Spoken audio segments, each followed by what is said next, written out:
ஸ்லாங்கூர் அருள்மிகு காளிகாம்பாள் கமடேஸ்வரர் திருக்கோவிலில் வைகாசி விசாக திருவிழா 8வது ஆண்டாக மிக சிறப்பாக நடைபெறுகிறது. நேற்று சிறப்பம்சமாக சுவாமி அம்பாள் திருக்கல்யாணமும் நடைபெற்றது. இதையொட்டி நேற்றிரவு திரைப்பட பாடகரும் பக்தி பாடகருமான கலைமாமணி TL மகாராஜன் மற்றும் குழுவினரின் பக்தி பாடல் இசை நிகழ்ச்சி சிறப்பாக நடந்தேறியது. இசை நிகழ்ச்சியை பக்தர்கள் மெய்மறந்து ரசித்தனர்.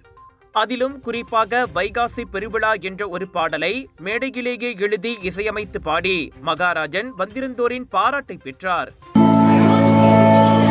வைகாசி விசாக திருவிழா பக்தர் வாழ்வை வளமாக்கும் பெருவிழா. வேலவன் ஆடி வரும் திருவிழா,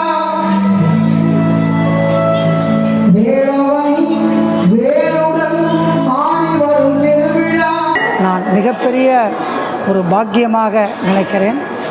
ஏனென்றால் தமிழ்நாட்டை பொறுத்தவரை இந்த வைகாசி விசாகங்கிறது அறுபடை வீடு பெரிய பெரிய ஆலயங்களில் மட்டும்தான் சிறப்பாக நடக்கும்.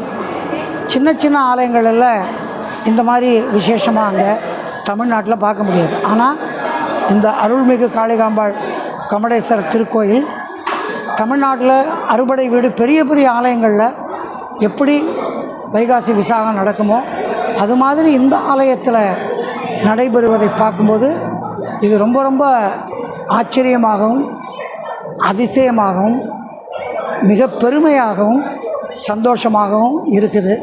வைகாசி திருவிழா நம்மை வாழ வைக்கும் பெருவிழான்னு ஒரு புது பாட்டும் நான் எழுதி அந்த ஸ்பாட்லேயே இசையமைச்சு பாடினேன்.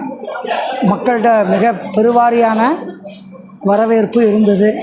தமிழகத்தை பொறுத்தவரை இந்த வைகாசி திருவிழா அறுபடை வீடு போன்ற பெரிய கோயில்களில்தான் நடைபெறும். ஆனால் இந்த காளிகாம்பாள் கமடேஸ்வரர் ஆலயத்திலும் அவ்விழா விமரிசையாக நடைபெற்றது குறித்து மகாராஜன் பாராட்டினார்.